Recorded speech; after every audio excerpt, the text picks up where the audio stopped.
So, amazing morning everyone! Ayan, andito po ang ating isang Diamond mentor na si Mentor JC. So, mga mens, ayan, interviewin natin po siya, no? Mens, kung ano po yung background nyo and then mag-a-ask po ako ng mga questions. Sige po, no problem. Hello, amazing morning everyone. My name is Mentor JC po. Isa po sa mga Diamond Elite Executives ni IM Worldwide. Dati po ako nagtrabaho sa BPO or sa call center. Supervisor po ako doon. 9 years po ako nagtrabaho. And gaya ng karamihan, walang ipon.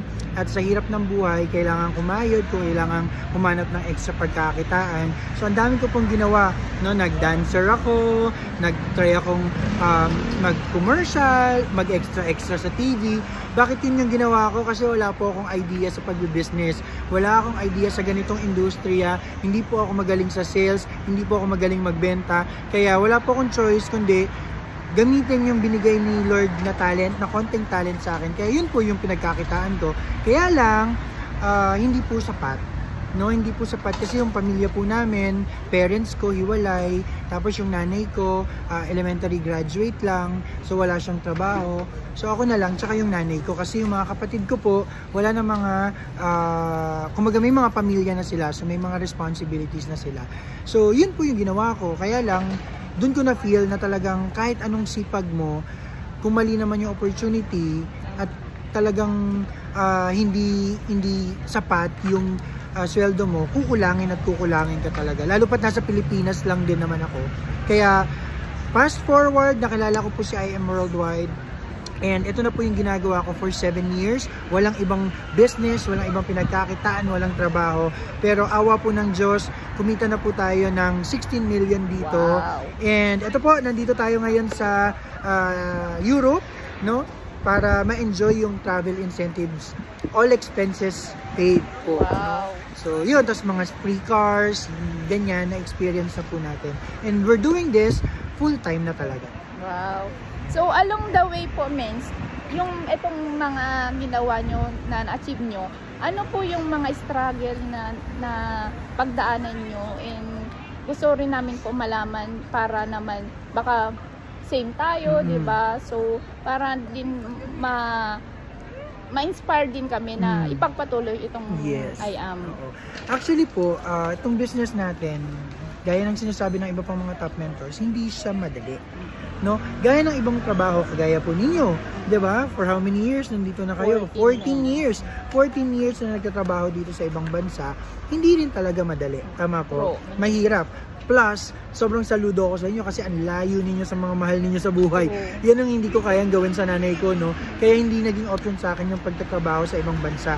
So in short, mahirap din po yung paggawa or pagtatrabaho ng IM Worldwide. Pero sa lahat po ng mahirap, based on my experience, ito po yung pinaka-worth it. So, hindi po naging smooth, no? May mga challenges, rejections, hardships. Minsan, yung mga downlines, makakatampuhan, di ba? May mga misunderstandings. Minsan sa upline din, di ba? Minsan feeling mo, inuutusan ka na lang ng upline mo. Minsan may mga pinapagawa sa iyo na alam mo naman na hindi kaya, sa sarili mo na hindi mo kaya, pero bakit pinapagawa sa akin? Yung mga ganun. So, dun pumapasok yung mga hardships ng business. Tapos sa rejections, 'di ba? Hindi naman lahat ng mga kakausapin or offera natin magjo-join, 'di ba? Hindi talaga lahat. So, that's given, that is normal. No, pero ang pinaka-importante po kasi diyan yung control natin, which is yung sarili natin. How we react to things, how we react kung na-reject tayo, how we react sa mga attitude ng mga tao sa paligid natin, 'di ba? If we know how to adjust, makaka-move forward tayo eh. Kumbaga makaka-blend in tayo, no? And those are the things na trinabaho ko. Kasi based on my personality, hindi po ako talaga people person when I was starting. So, takot ako sa maraming tao. Diba? Takot ako sa maraming tao, takot ako kumausap ng hindi ko kakilala. So, yun po ang kauna-unahang struggle ko dito sa business. Pero sabi nila, lahat naman daw na pag-aaralan, no? umattend lang daw ako ng training, tsaka sumama ako sa mga taong successful dito sa business natin. Kumbaga, in short, i-expose ko yung sarili ko dun sa mga taong gusto kong maging dito sa business. So yun, sinamahan ko sila Mentor May, sila Mentor Marlon, di ba, Mentor Kath, and yung iba pang mga successful diamonds and top mentors dito sa IM Worldwide. And awa ng Diyos, wala pa ako sa kalingkingan nila, pero yung buhay ko before, ibang-iba na sa ngayon. So yun. Grabe, mens. Lahat, gusto ko sana lahat i-question, pero andun na eh. Sagot Lahat ko na ba? na, mens. Kaya nga. Pero thank you so much, mens. Mens, ano ang mai-advise mo sa mga leaders natin na nagkakaroon ng struggle, and ayun, paano natin sila mapa-push, encourage na ipagpatuloy yung ginagawa natin? Guys, decision. Number one, you have to be firm with your decision. Ako, nung nakita ko si IM Worldwide, nung simula, medyo tagilid-tagilid pa ako kasi inisip ko, network marketing, di ba? Parang pinalaki kasi ko ng mga magulang ko or ng nanay ko na kailangan may trabaho eh.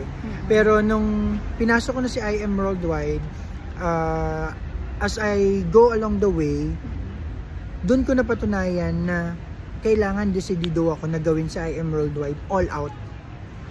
All out. Kasi ngayon kung tatanungin nyo ako, kung bibigyan ako ng option magtrabaho sa ibang field, diba? Kunwari sa call center ulit, or bigyan ako ng magandang posisyon sa call center, hindi ko natatanggapin. No? Kumbaga sold out na ako kay IM Worldwide. Kasi ang dami kong hindi na-experience, no? Na sa work na na-experience ko ngayon. So ikaw, kung nasa IM Worldwide ka na, you have to be firm. And once na firm ka na dun sa decision mo, you have to take action. Hindi pwedeng decided ka lang, pero tamad-tamad ka din naman. Di ba? Walang action. So hindi ka magiging successful pag ganun. No, so kailangan may action. Ano ibig sabihin ng action? Every day, every single day, kahit may trabaho ka or wala, kahit ano man yung pinagkakaabalaan mo, may iba ka mang business, kung gusto mo maging successful kay IM Worldwide, kailangan binibigyan mo ng oras si IM Worldwide. Every day may tinotok ka, every day may sinesharean ka ng business, every day may tinuturuan ka, may mini-mentor ka, every day dapat may IM Worldwide. And lastly, no, you have to be consistent. This is one of the things na sobrang nahirapan ako before, yung pagiging consistent. Kasi tayong mga Pilipino, 'di ba, pag tipong ano na eh, pag kumbaga sa simula, madalas gigil na gigil tayo, excited na excited tayo, and then kapag na-reject or nahirapan, umaayaw na agad, di ba? Nagko-quit na. So, those are the things na part ng proseso. Those are the things na part ng journey mo. So, kung yun, bibitawan mo agad, nandun ka sa phase ng nahihirapan ka, tapos binitawan mo agad, ikaw din mismo yung nagbigay ng tuldok dun sa success mo. Kasi tumigil ka na eh. Diba? So kapag tumigil ka, wala namang ibang talo kundi ikaw. Diba? Pag tumigil ka, hindi mo na makukuha yung success na gusto mo sa IM Worldwide. So, those are the three things na pwede kong ibigay sa inyo. Number one, you have to be firm with your decision. Number two, you have to take action. And then lastly, you have to be consistent with your action. Grabe, thank you Mentor JC. Grabe. Kaya thank you mga mentors. Kaya sana lahat yung mga na-share ni Mentor JC ay i-apply natin sa sarili natin. Parang kayo na yung next na Diamond Elite Executives ng IM Worldwide. Amen. Amen. I am excited. Thank you, man. Thank you. God bless everyone. Thank you.